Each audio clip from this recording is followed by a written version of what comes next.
Hai adik-adik, kembali lagi dengan Karina di Online Class 101. Kali ini kita akan belajar kelas 4 tema 9, subtema 1, kekayaan sumber energi di Indonesia. Di pembelajaran 4 ya, sekarang kita akan belajar bahasa Indonesia dan PPKN di halaman 21 sampai dengan halaman 29.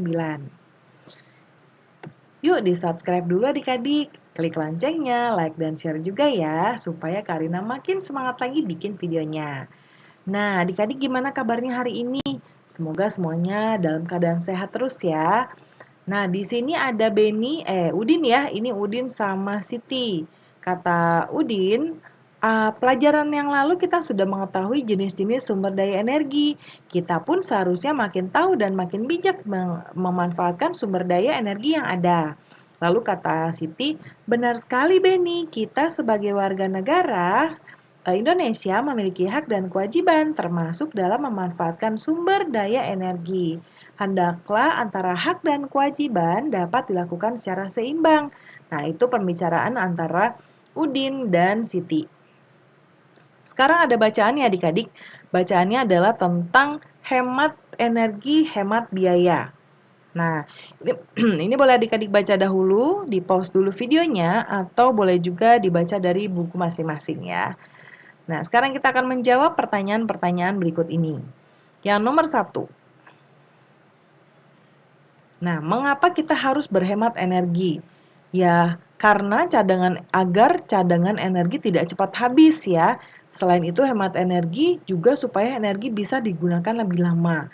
Karena tidak cuma kita aja yang hidup di dunia ini nantinya, karena akan ada anak kita, cucu-cucu kita, cicit dan seterusnya ya. Jadi jangan sampai kita yang menghabiskan.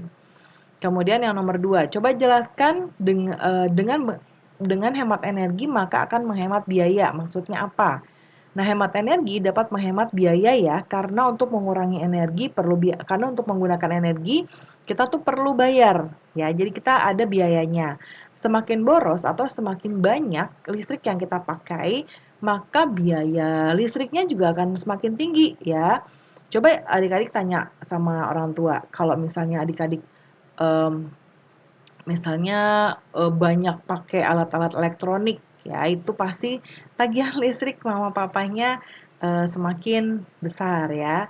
Kemudian sekarang kita yang nomor 3. Bagaimana cara menghemat listrik?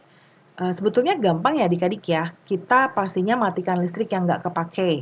Misalnya mematikan TV jika tidak ditonton atau mematikan lampu yang masih menyala di siang hari. Jadi kalau siang-siang udah terang, buka jendela aja ya supaya tidak terjadi pemborosan. Kemudian mengurangi penggunaan listrik, misalnya mencuci pakaiannya manual, nggak usah pakai mesin cuci ya, jadi dikucek-kucek gitu aja. Kemudian membuka jendela di siang hari ya supaya ada yang masuk udaranya ke dalam rumah ya. Dan juga kalau misalnya AC ya itu eh, nggak usah dinyalain karena jendelanya udah kebuka, udaranya juga sudah dingin gitu ya, sudah ada angin yang berhembus. Lalu gunakan lampu hemat energi ya. Terus menggunakan perangkat listrik yang memiliki tegangan atau watt yang lebih rendah. Itu caranya. Nah, kemudian berikutnya berdasarkan bacaan tadi ya, kita diminta untuk temukan ide pokok dan kalimat pendukung di tiap paragraf. Nah, ini ada ide pokoknya, ada kalimat pendukungnya. Karina buatnya mendatar ke bawah ya. Nah, ide pokoknya adalah hemat energi adalah menggunakan energi seperlunya. Nanti tuliskan di bagian ini. Kalimat pendukungnya nanti di sini ya. Nah, karena nggak muat nih adik-adik. Kalimat pendukungnya untuk paragraf 1 adalah energi yang kita gunakan tidak dapat diperbaharui. Yang kedua, kita harus mempergunakannya sehemat mungkin. Hemat menggunakan energi berarti menghemat biaya. Paragraf kedua, ide pokoknya adalah energi yang dihemat penggunaannya adalah listrik.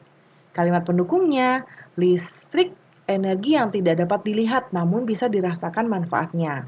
Lalu listrik sangat berpengaruh terhadap kehidupan manusia. Kemudian, listrik sangat berperan membantu berbagai aktivitas manusia. Paragraf ketiga, ya ide pokoknya adalah listrik dihasilkan melalui pembangkit listrik. Kalimat pendukungnya adalah contoh pembangkit listrik antara lain PLTA, PLTS, dan PLTU.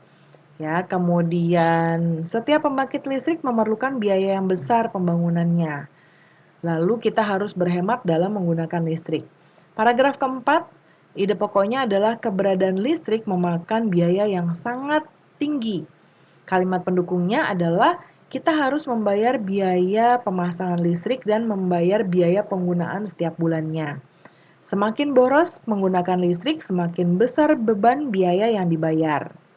Ya. Kemudian paragraf kelima. Nah, paragraf kelima ini ide pokoknya adalah cara berhemat energi listrik ya.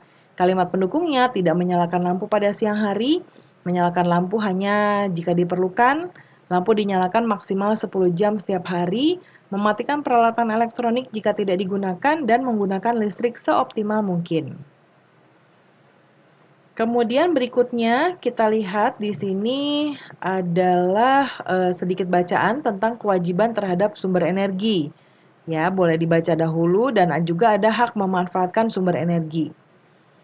Nah, ini ya. Kemudian berikutnya tugas kita yang akan kita bahas bersama-sama adalah bersama temanmu coba identifikasikan perbuatan orang-orang di sekitarmu berkaitan dengan penggunaan energi dalam kehidupan sehari-hari.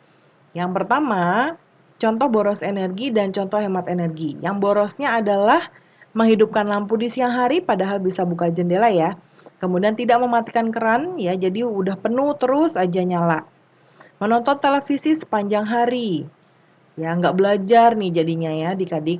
Menghidupkan pendingin ruangan setiap hari, tidur dengan kondisi lampu tetap menyala. Kan kalau kita tidur lampu nyala juga silau ya adik-adik, jadi dimatiin aja.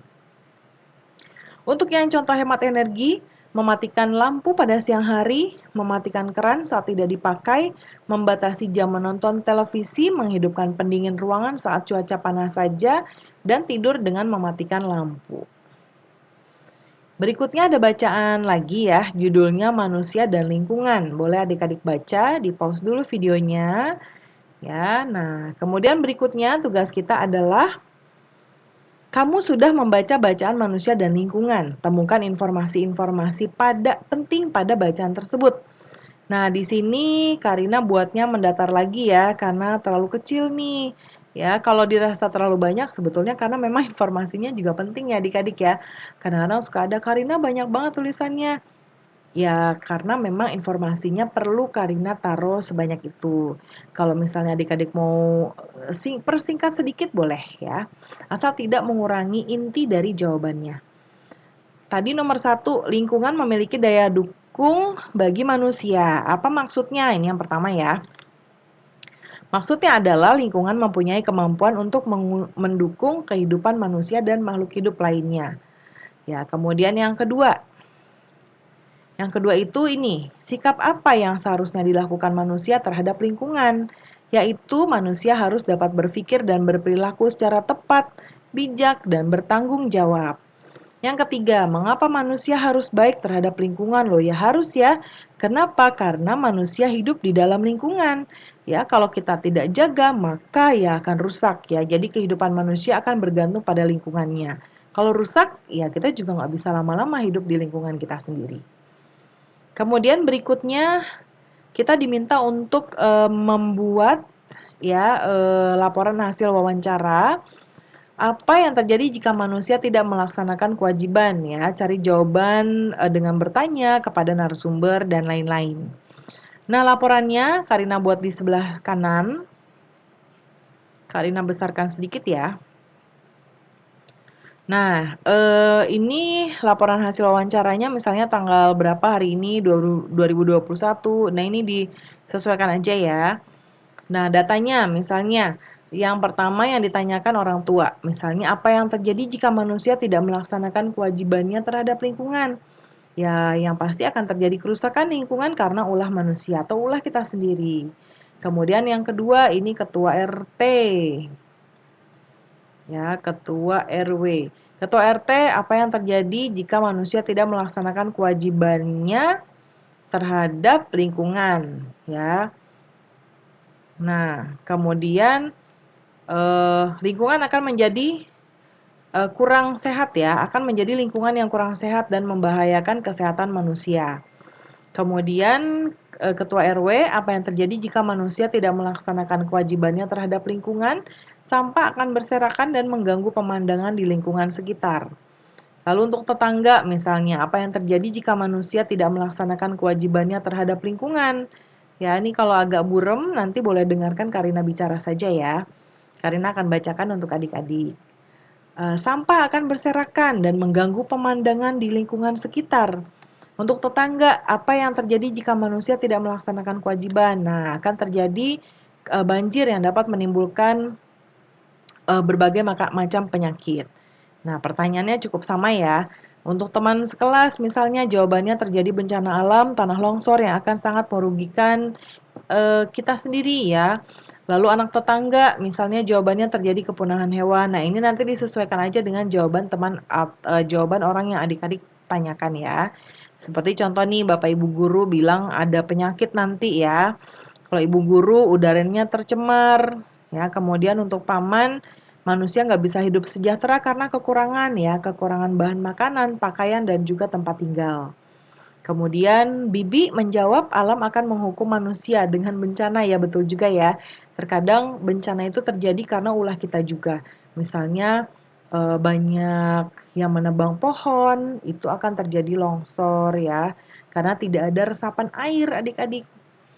Nah, berikutnya di bagian terakhir ayo renungkan apa yang kamu pelajari hari ini. Oh, di sini kalau di buku ada bermain peran dulu ya. Ini nanti ditunggu arahan Bapak Ibu guru. Ya, kemudian yang bagian ayo renungkan, Kak Rina kecilkan lagi ya. Nah, kita kecilkan lagi.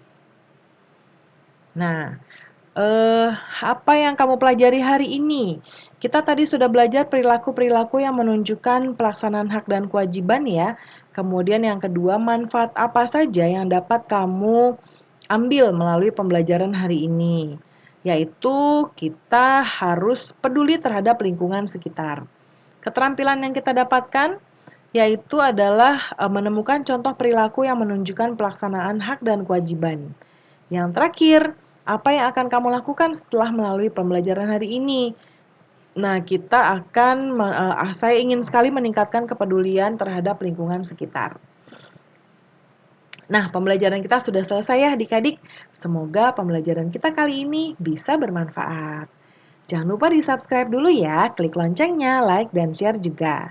Terima kasih sudah menonton sampai akhir. Mohon dimaafkan apabila ada kesalahan dalam perkataan maupun dalam materi yang diberikan. Sampai jumpa di pembelajaran berikutnya.